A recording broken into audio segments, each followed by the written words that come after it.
Ya pemirsa, kembali lagi di Nusantara Siang. Pasien terkonfirmasi positif COVID-19 di rumah lawan COVID-19 atau RLC Tangerang Selatan, Banten meningkat drastis usai libur Lebaran. Usai Lebaran, terdapat sekitar 60 pasien COVID yang dirawat di RLC Tangerang Selatan. Dan kami akan membahas lebih dalam di Dialog Nusantara Siang selengkapnya.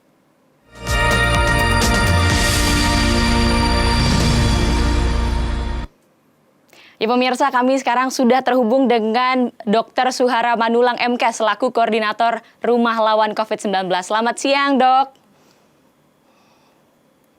Selamat siang, Mbak Manu. Baik, Dok, sekarang saya ingin bertanya, Dok. Di RLC ini sejak kapan pasien di RLC itu meningkat, Dok?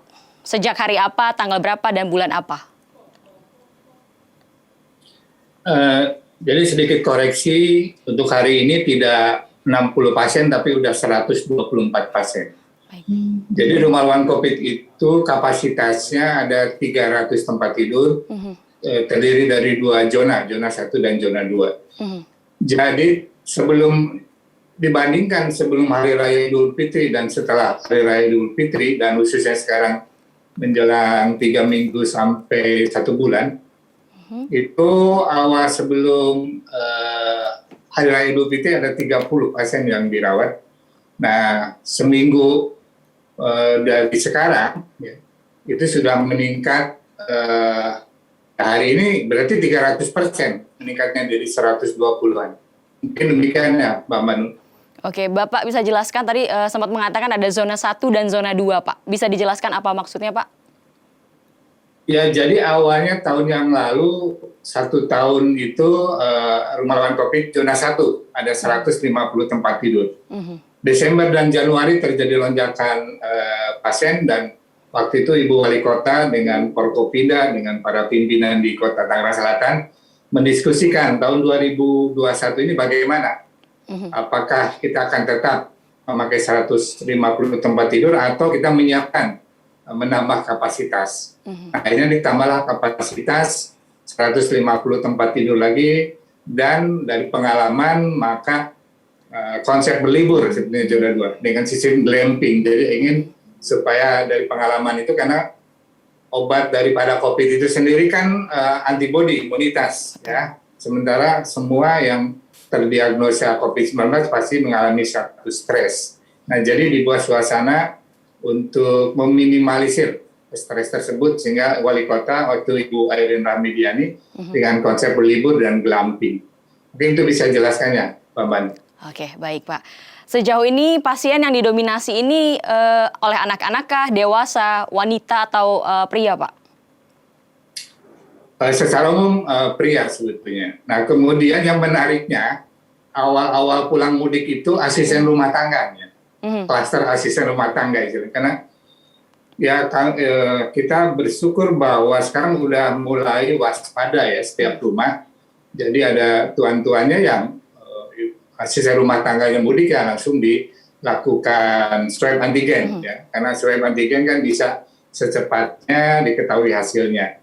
Nah, kemudian seiring waktu dan mulai minggu ini beberapa hari udah mulai masuk klaster keluarga yang untuk konfirmasi positif.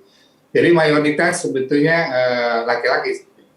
Nah, kemudian memang ada beberapa anak-anak, karena sekarang klaster keluarga sudah mulai terinfeksi, tertular, termasuk di dalamnya anak-anak.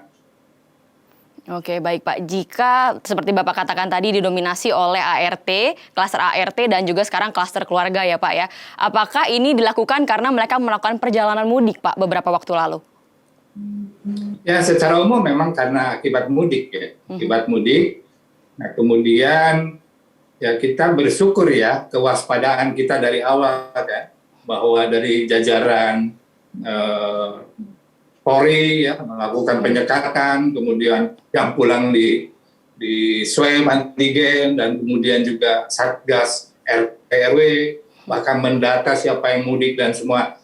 Dari sisi itunya kita bersyukur bahwa Satgas RT RW peduli ya untuk bisa mengingatkan setiap siapapun, kita anggaplah OTG kan begitu, sehingga yang mudik masih siap yang mudik ya kita anggap OTG supaya kita cek aja secepatnya. Itu yang lebih lebih baik, dan terjadilah di Tangerang Selatan kegiatan tersebut ya. Oke, baik Pak. Berarti selain dari dua kategori pasien ART dan juga klaster keluarga ya Pak, apakah ada kategori lain Pak, pasien-pasien yang di sana? Ya, ada juga beberapa kos-kosan ya. Biasa itu kemungkinan juga, karena kan juga di Tangerang Selatan juga ada beberapa universitas ya, yang mungkin pulang mudik juga. Jadi semua karena pulang mudik kelihatan. Nah, jadi beberapa kos-kosan juga ada informasi dan beberapa yang juga masuk ke rumah lawan COVID. Oke, baik Pak. Berarti sejauh ini tingkat keterisian pasien COVID di RLC ini sudah berapa banyak Pak? Apakah sudah penuh atau seperti apa Pak? Ya, jadi kalau kemarin kan zona 1 kita setelah selesai zona 2, zona 1 kan kita renovasi, sudah siap juga. Jadi seluruhnya 300 tempat tidur. Nah, jadi kalau sekarang informasi 120 berarti zona 2 150 sudah mulai penuh. Jadi zona 1 sudah siap dibuka. Jadi kapasitasnya ya kalau secara keseluruhan ya 50%. 50%. Tapi kalau peningkatannya tadi 300% ya. Jadi sebelum Hari Raya Idul Fitri 30% lebih ya 300% lebih sebetulnya. Berarti sampai saat ini pasien masih terus meningkat ya Pak ya? Masih terus datang ke RLC setiap harinya tuh pasti ada ya Pak?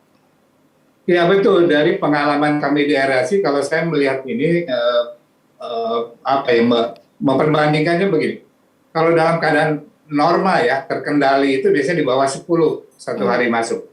Tapi kalau udah di atas 10, nah ini udah mulai biasanya mulai juga rumah sakit penuh, ICU penuh, peningkatan masih. Jadi ini harus kita waspadai. Ya kalau Tangerang Selatan ya sudah sedia payung sebelum hujan lah. Jadi RLC sudah kita siapkan 300 tempat tidur. Rumah sakit umum ada 2 ya, rumah sakit umum yang ada dan juga yang baru diresmikan di Serpong Utara dengan kapasitas 90 tempat tidur dan 22 rumah sakit swasta yang sudah siap juga. Baik Pak, jika seandainya kapasitas tempat tidur ini sudah penuh Pak di RLC, apakah akan ditambah atau justru pasien akan dirujuk ke tempat lain seperti rumah sakit daerah dan yang lain Pak? Ya tetap kan kita memakai satu alur ya, alur bahwa sesuai keparahan pasien. Jadi kalau OTG dengan gejala ringan ya di rumah lawan COVID ya Tangerang Selatan juga di Wisma Atlet dan beberapa daerah punya konsep tersendiri, hotel atau lain sebagainya. Nah, apabila udah mulai gejala sedang, apalagi berat, ya berarti kan rumah sakit khusus COVID, yang juga ada ICU-nya. Tapi di Tangerang Selatan ada rumah sakit yang memang dikhususkan, baru diresmikan di Rumah Sakit Serpong Utara, itu untuk kriteria COVID yang gejala sedang. Oke Pak, baik. Selanjutnya saya ingin bertanya juga nih Pak. Kan setiap hari pasien selalu akan datang ya Pak ya. Kira-kira Bapak sudah memiliki prediksi lonjakan pasien ini akan berkurangnya bulan apa dan kapan? Tidak Pak? Ya, saya menyetujui yang prediksi pusat ya sampai akhir Juni ini. Kenapa? Karena dari pengalaman itu setiap libur panjang itu 2 minggu lah mulai terjadi lonjakan. Kenapa? Karena kan masa inkubasi virus ini 1 minggu ya. 1 minggu belum kerasa gejala, apalagi OTG kan. Orang Indonesia batuk ringan, nggak enak badan, dianggap biasa saja padahal virus sudah masuk sebetulnya.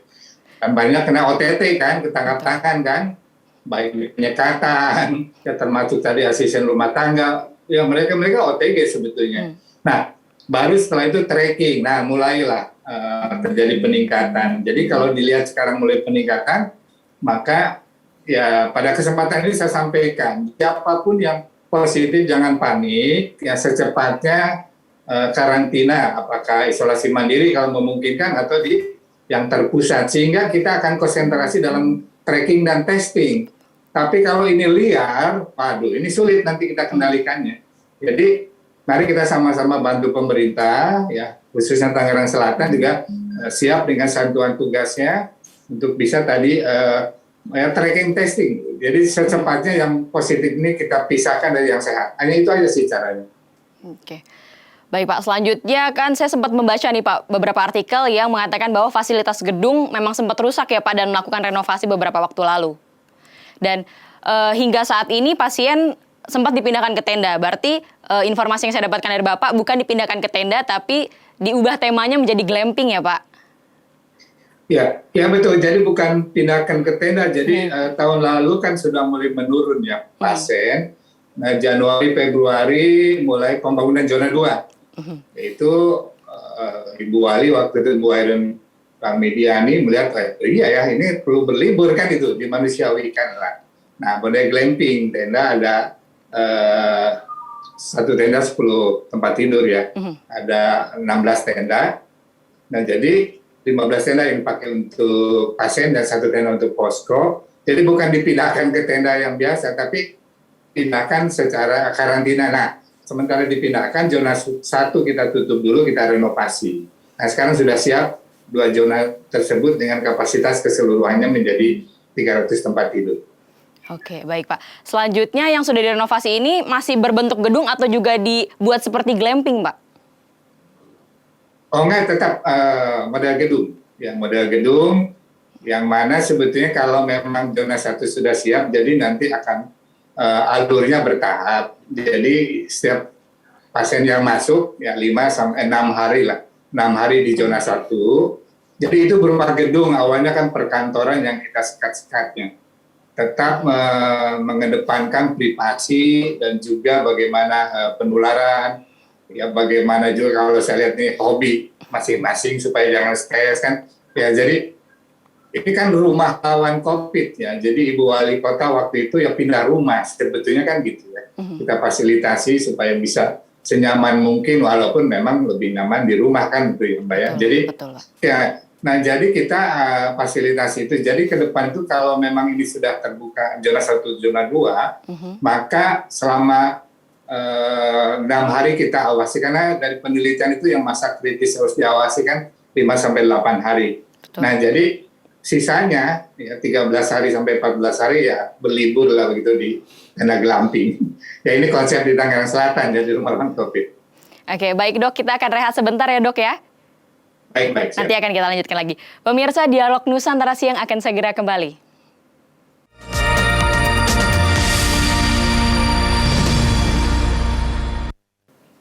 Ya pemirsa, kita kembali lagi di Dialog Siang bersama Dr. Suhara Manulang MK selaku Koordinator Rumah Relawan Lawan COVID-19. Oke, Dok, sekarang saya ingin bertanya lagi kepada dokter.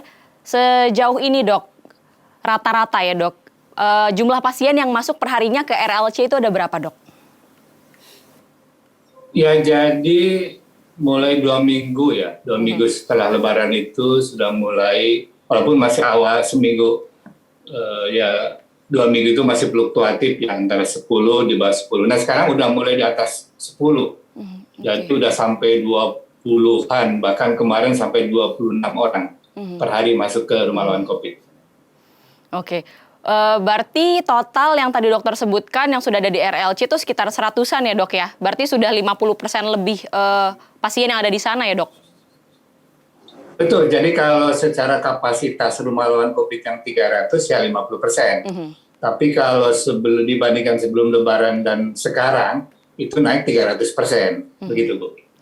Oke, saya juga penasaran ya Dok, kan dokter tadi bilang bahwa pasien yang datang ke sana dengan berbagai macam latar belakang ya Dok ya. Nah, berarti ada pun gejala-gejala pun juga berbeda ya Dok ya, yang datang ke sana Dok.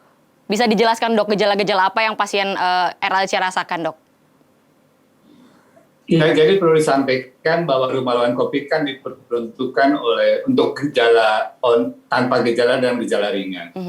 Dan tanpa komorbid. Jadi dari awal kita kan ada namanya PE ya, penyelidikan epidemiologi. Jadi setiap pasien kita punya datanya, 2 data sih. Data secara medisnya, apakah ini OTG, gejala ringan, sedang, atau komorbid, atau perburukan, atau berat misalnya. Juga ada data tentang psikologisnya, ya psikisnya, karena nanti kita perlu dampingi oleh psikolog.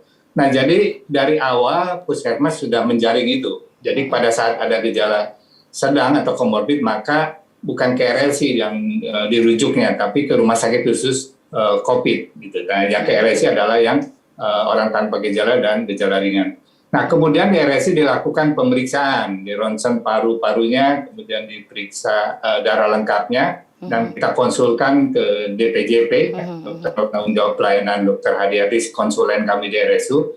Nanti akan dipelajari ya, dianalisa apakah pasien tersebut direkomendasikan lanjut di RSC atau harus dialih rawat.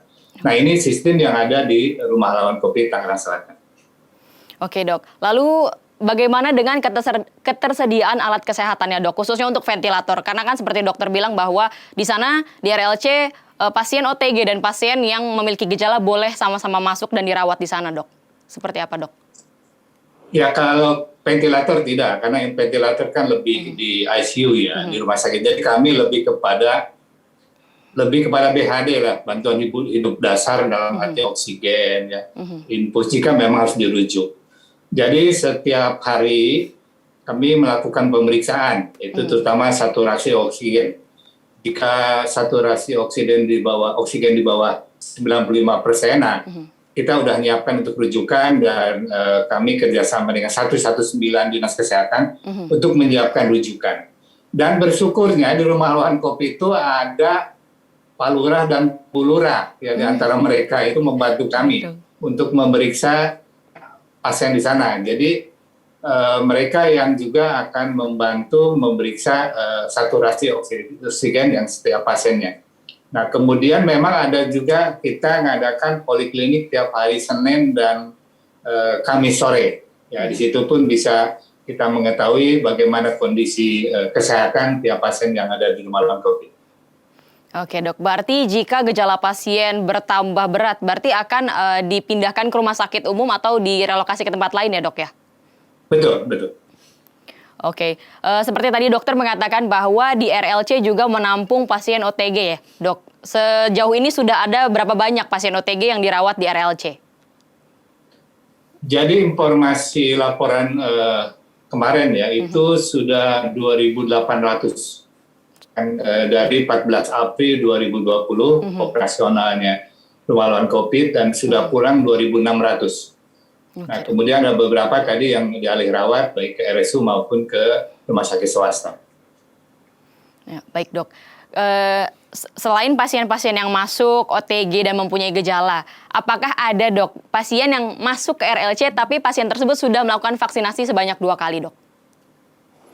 Ada beberapa. Ya, dan ada juga yang reinfeksi ya, yang 3 bulan, yang penyintas, kemudian positif lagi, ya ada beberapa yang kita terima, ya silakan. Kan prinsipnya sebetulnya supaya yang bersangkutan jangan menularkan ke yang lain, terutama yang beresiko, ya kan itu prinsipnya. Betul. Jadi isolasi ini ya tidak bedanya dengan isolasi di rumah, walaupun kami lebih tersistem, ya jadi kami tetap menerima siapapun yang memang reinfeksi namanya. Ya, terutama juga yang udah vaksin, kemungkinan bisa saja tertular lagi. Ya, Rumah Lawan COVID terbuka untuk menerima pasien tersebut. Baik, lalu gejala apa aja nih dok yang dirasakan oleh pasien-pasien yang sudah divaksinasikan? Seperti kita ketahui bahwa katanya kalau sudah divaksinasi sebanyak 2 kali, gejalanya pun tidak akan terlalu berat dok. Ya, banyak sih yang merasa tidak enak badan, kemudian batuk kering gitu. Ya ada juga yang hilang penciuman ya banyaknya. Jadi itu kan menjadi sesuatu, terutama hilang penciuman kan orang udah COVID gitu kan. Nah periksakan diri ya. Nah jadi ya tadi banyak juga kena OTT juga gitu ya, ketangkep tangan karena OTG kan. Jadi memang target organ daripada COVID-19 atau SARS-CoV itu kan saluran pernapasan bagian atas ya. Jadi memang ini orang Indonesia menganggap sakit itu jika tidak bisa bangun dari tempat tidur kan begitu ya. Kalau masih nggak enak badan, anggap biasa. Nah, ini yang bagi yang udah divaksin dan juga penyintas ya banyak akhirnya tahu lagi terkonfirmasi positif ya tadi itu memeriksakan dirinya atau karena ada dari kantor atau dari perusahaannya. Baik dok. Berarti sejauh ini apakah sudah ditemukan virus mutasi baru nih dok dari India, seperti kita ketahui kan lagi booming-boomingnya nih dok di India. Apakah sudah ada di RLC dok?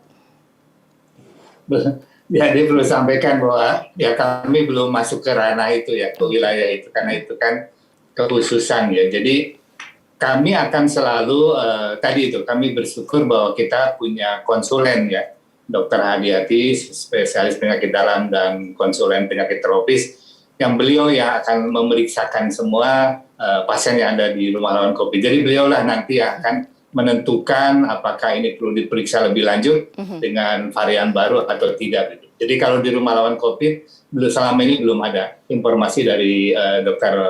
Hadiati bahwa ada varian baru. Ya. Oke, baik dok.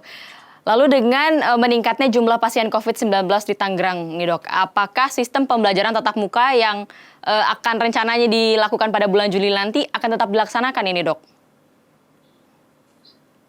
Ya kalau dilihat kondisi sekarang masih belum terkontrol, sebaiknya ditunda dulu ya. Karena ya artinya kalau guru-guru kan sudah divaksinasi. Tapi bagaimana dengan anak didik ya? Nah ini perlu hati-hati di dalam mempertimbangkan kalau menurut saya. Kecuali kalau ini COVID ini lonjakan yang sekarang ini akhir Juni sudah ada satu pengertian atau pemahaman sepakatan bahwa ini sudah bisa terkontrol. Kamu saya harus lebih hati-hati lah karena gitu anak-anak kita, generasi kita yang akan datang, saya lebih cenderung kita lebih kehati-hatian kamu saya. Walaupun memang saya setuju harus mulai memang anak-anak kita juga ada pelajaran tatap muka ya. Oke, baik dok. Pertanyaan terakhir dok. Apa yang ingin dokter sampaikan kepada masyarakat agar tetap mematuhi protokol kesehatan dan mengurangi kasus COVID-19 di Tangerang dok khususnya? Iya ini di Tangerang Selatan ya, saya koreksi ya. Betul dok. Jadi saya sampaikan bahwa COVID-19 ini belum selesai ya. Memang sudah mulai ada vaksinasi. Jadi obatnya adalah hanya imunitas tubuh kita ya. Jadi baru paling 10% yang punya imunitas secara spesifik terhadap SARS-CoV-2 atau COVID-19. Jadi kalau belum tercapai angka bilangan 70%, ya kalau jumlah penduduk di Tangsel 1,5-an itu antara 900 sampai 1 juta, belum tervaksinasi atau belum dijumlah secara yang penyintas, maka protokol kesehatan 5M menjadi satu bagian yang tidak terlepaskan kita disiplin. Saya kira itu yang titip dari saya sebagai informasi dan bantu pemerintah ya pakai masker jangan ketangkap tangan karena PSBB lah gitu ya. Baik. Jadi tetap itu yang saran dari saya. Ya. Baik, terima kasih banyak Dr. Suhara Manulang MK selaku koordinator LHC untuk waktunya kali ini ya Pak ya. Ya. Ya pemirsa, kami akan kembali dengan informasi mancanegara, di antaranya protes anti pemerintah Kolombia. Usai jeda berikut.